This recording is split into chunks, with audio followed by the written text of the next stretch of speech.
Jaya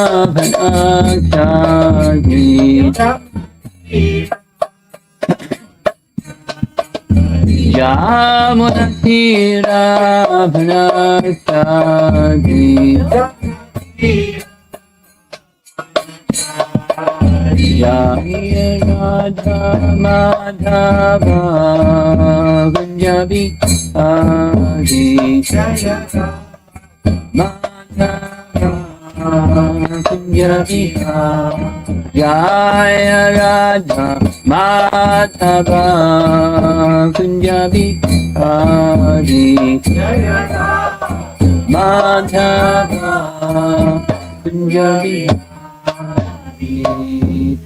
Jayom Vishnupad Paramahamsa Parivijagacharya Astatara.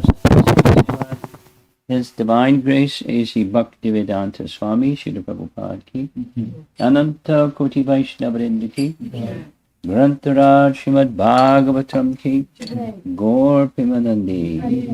Glories to the assembled devotees. All glories to the assembled devotees. All glories to Shri Guru and Shri Gauranga.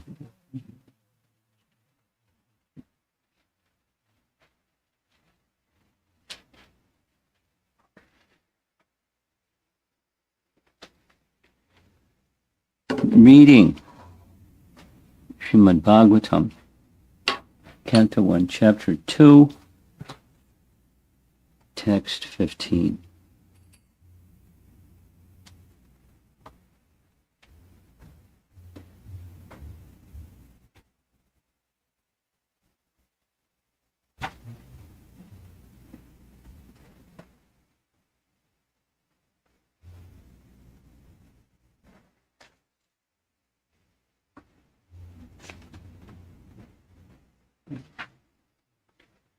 Are you ready? 1, 2, 15. 1, 2, 15. Om Namo Bhagavate Vasudevaya. Om Namo Bhagavate Vasudevaya. Om Namo Bhagavate Vasudevaya.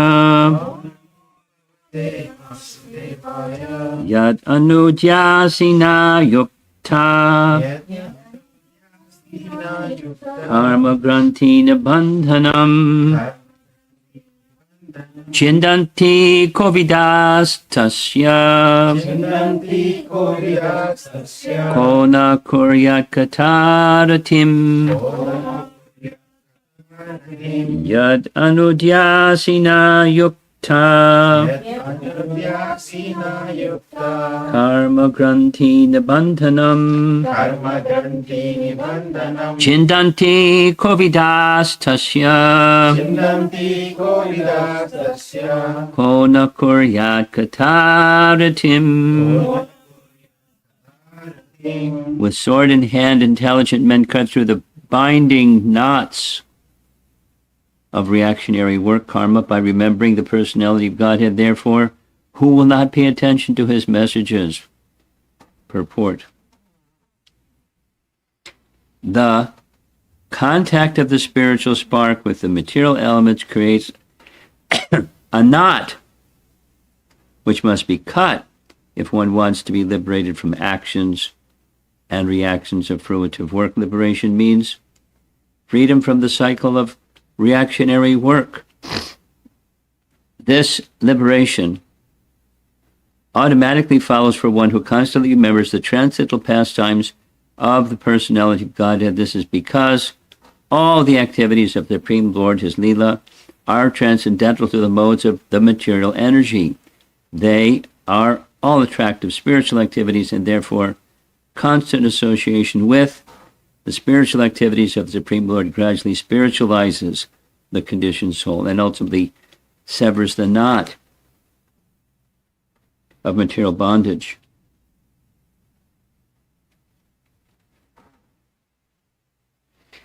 Paragraph. Liberation from the material bondage is therefore a byproduct of devotional service.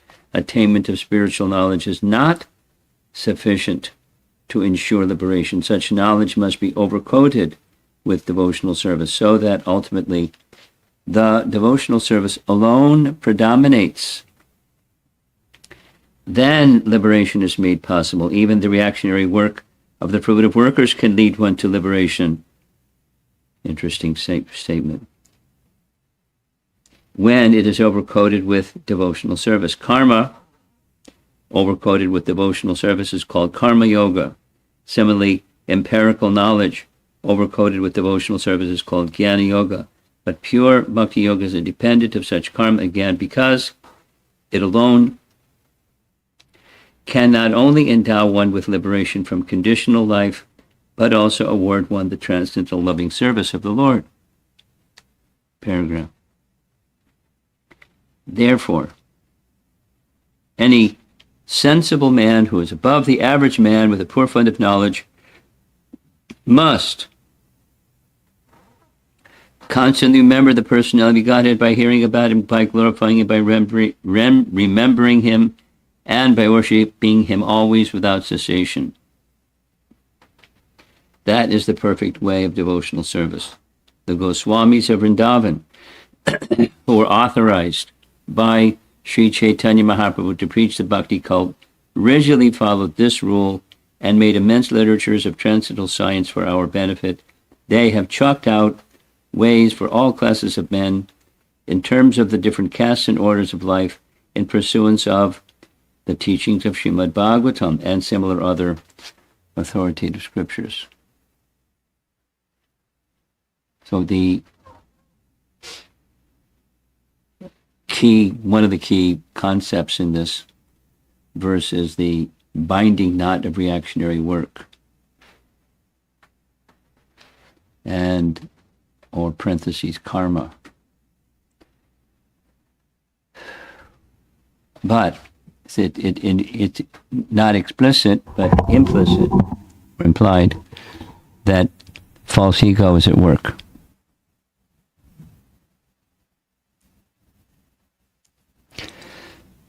In other words, one of the things that keeps people doing fruitive work is fruitive work. Past fruitive work pushes the living entity to do similar fruitive work.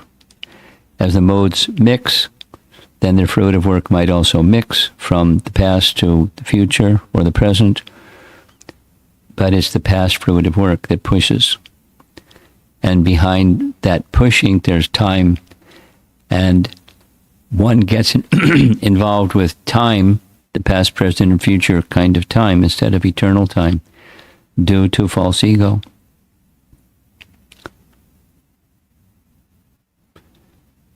False ego is the most subtle of the material coverings.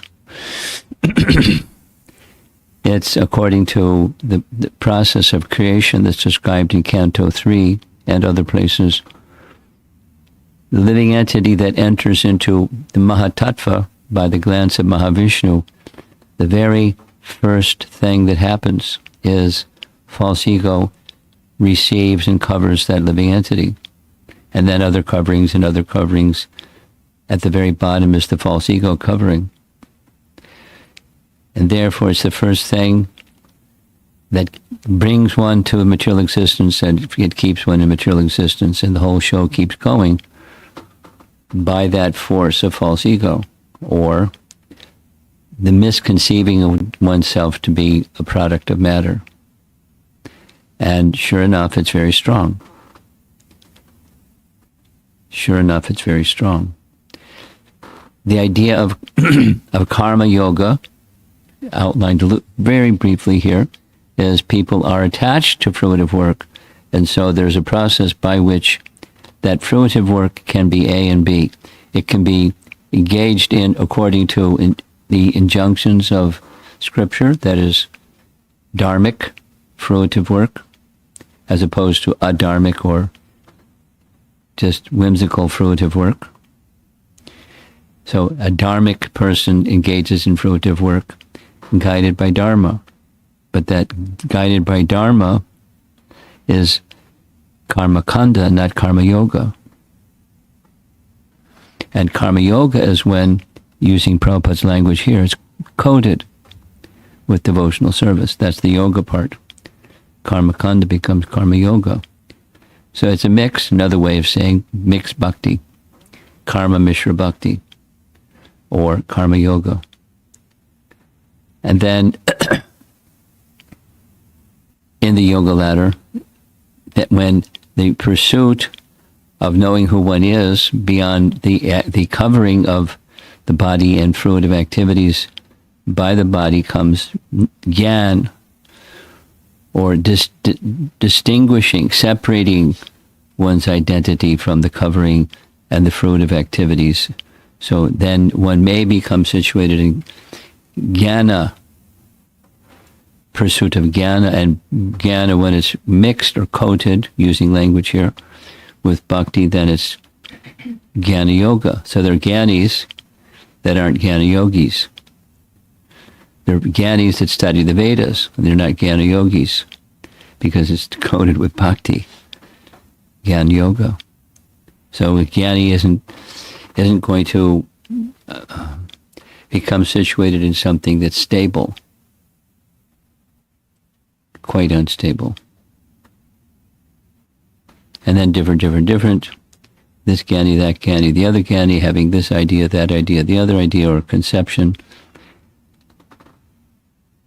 When it's following the codes of the Vedas, and there's a coding of bhakti that is not just knowing who I am distinct from the covering, but trying to connect with the Supreme, and trying to connect with the Supreme, and the language being presented here is coated by bhakti. So, jnana mishra bhakti, or jnana yoga. The terms aren't exactly identical because they're different terms, but they're quite the same. They're very much the same. And then bhakti that's unmixed. Bhakti that's unmixed. Rupa Goswami has taken the message of the Bhagavatam and made it, extracted its essence. So his definition of bhakti is without karma and gyan. So when you take karma and gyan away, it's what's left. And if there's pursuit of knowing who you are, and karma and gyan are taken away, then there's the possibility, it's not by default, but it's the possibility of bhakti that's unmixed. So that's the position of intelligence, the intelligent persons, to get there, to this place that is being described in this verse, with sword in hand. They cut that knot. So it's karma and false ego. Not just karma, it's not just false ego. It's karma and false ego, and they're intimately connected. That is to say, fruitive activities is the byproduct, or is a downstream, it's a further covering from false ego, misidentification with matter. And I want to be happy, so I do some work because it's going to bring happiness, although notionally it brings happiness, but it doesn't. It brings further implication in material existence, and that's not what happiness is. But one accepts it to be happiness. In Prahlad Maharaj's prayers, not in prayers, his instructions to his classmates, and just after saying that in the tender age of childhood, Komara Acharat Pragyo, Dharman Bhagavata Hiha, he explains to his classmates that those that don't do that, they don't do that because they're asat, grahat. Their place of shelter, griha, their place of shelter is asat. And so they undergo so many miseries. So he's advising his friends, don't do that. This is all new to them because they're sons of demons. They've never heard it before. In school, they're taught something else. Shanda and Amarka are teaching them something else. Similarly to our modern education system, people are not trained in sat. They're trained in asat and taking shelter of asat and becoming bewildered by asat and accepting that as reality and accepting the misery that goes with it as happiness. It's really strange. And not knowing any alternative. Therefore, the impetus of Prahlad and the impetus of our great acharyas, Prabhupada being an outstanding example, is tireless. He gave his life, traveled the world, and taught and wrote, and to give this knowledge to people that are suffering and thinking that their suffering is enjoyment. It's really silly or sad. So without hearing the transcendental position, so the emphasis here is intelligent people will hear. And just hearing topics about Krishna has that effect. It chips away, like the sword that chips away at the bondage of karma and false ego. It's a hard knot, so it doesn't cut so quickly and easily. However, if one continues the way that he's saying it in this purport is nonstop and without cessation, as the 6 Goswamis of Vrindavan showed by example, and in addition to their example, they wrote literatures and persons can follow in their footsteps, and therefore it's recommended again and again and again to be followers of the 6 Goswamis. Followers in the sense of not giving up hearth and home and going to Vrindavan and living as a mendicant with simply a loincloth and living under a tree or something, but following in the path of the principle that they accepted. And it's easier said than done, but that's the remedy specifically for the disease of material existence or the bondage of material existence that can be cut by this sword. Back to the verse, and we'll end. See if there's discussion. With sword in hand, yat anudya asina. That's the sword of remembrance. With sword in hand, intelligent men cut through the binding knot of reactionary work, karma, by remembering the personality of Godhead, therefore, who will not pay attention to his message? Well, people that aren't intelligent or misfortunate just because they haven't been trained. And that's a lot of people. Like the world's population largely haven't been trained. So we're getting the opportunity at least to be trained, to become proper Vaishnavas, and the recipients of all this nice cessation of the bondage of fruitive work and remembrance again, because that's in the verse, remembrance again, because we've forgotten, of Krishna and our relationship with Krishna and his abode, and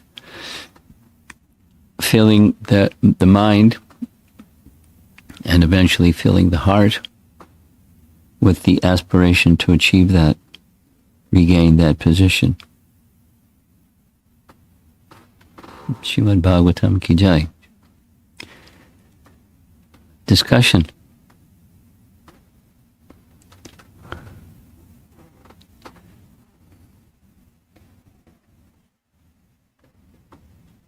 Small clarification of my understanding. So without bhakti, the following of the dharma is karma kanda or jnana kanda, like that. Yeah. And then with bhakti becomes the yoga. It can be mixed and then it can become pure. Okay. Thank you.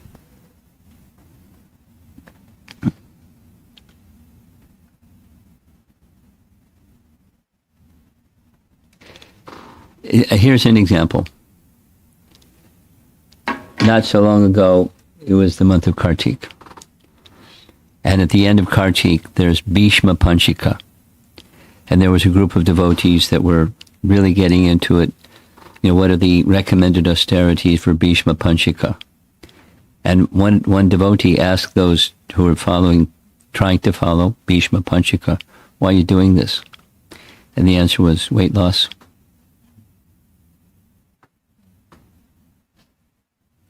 Not to say there's no benefit, but you know, the ultimate benefit is not in the mind of those individuals.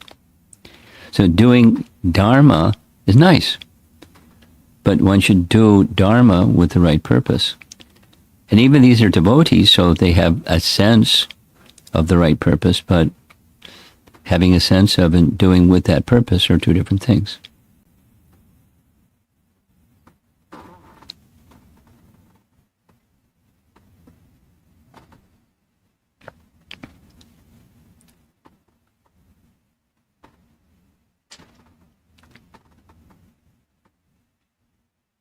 Krishna Maharaj, thank you for the lecture. You mentioned about the intelligent man cut the knot, and Srila Prabhupada is a wonderful example for our Sampradaya. Can I ask one question, that why are there not many intelligent person? And when Srila Prabhupada translates that, who will not pay attention to his message? Well, how thick is our conditioning? How many, not just years, how many lifetimes and tendencies and tendencies and tendencies and tendencies and there are layers and layers and layers and layers. So the covering is thick, so it's not a surprise. Now, supposing somebody is sincere, it may take lifetimes and lifetimes. That's okay. But your question is, why is it so few? It's just same as in Bhagavad Gita. Manushanam Sahasreshu, etc. It's the pyramid, and there's very few people that are really wanting to know themselves, and really the intelligence is given to those who want to be with Krishna. And something else is given to those who don't want to be with Krishna. Another kind. Because Krishna is the source and he reciprocates. So it's rare. No surprise.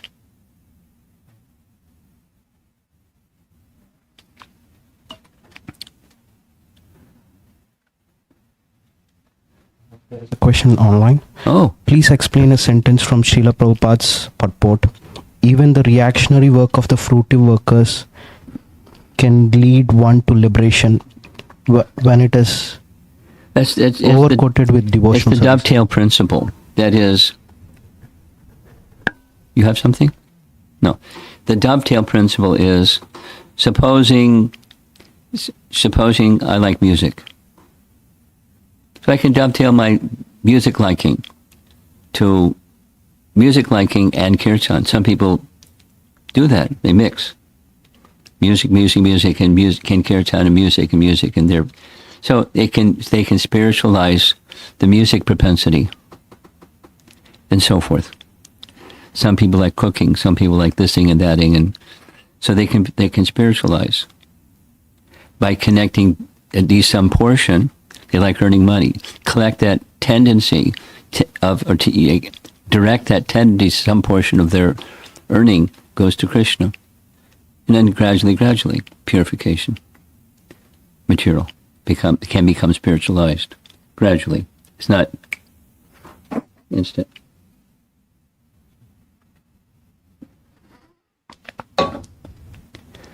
Okay. Srila Prabhupada ki? Oh, you have something? Yes. Okay. So, Hare Krishna Guru Maharaj. So, you have mentioned that the purification happens gradually. So, how to be motivated? How to be motivated? Sadhu Sangha. So, sometimes it is very disappointing, like when we are getting some anarthas. Don't have low self-esteem. Be saying good association. How does bhakti begin? By the association of those carrying bhakti. How does bhakti get furthered? By sadhu sangha. And with sadhus, you do what sadhus do. And when you do that, you find, oh my God, look at all this stuff. I had no idea. I was oblivious. I was in ignorance. And look at this stuff. Oh boy. Prabhupada gives this example. Supposing you go into a house that's been neglected for years and you start to clean. What happens? Dust all over the place. Keep cleaning. And eventually, it's clean. Simple example, but it's like that. So supposing you didn't start bhakti, or some people don't start bhakti, it doesn't mean they're clean.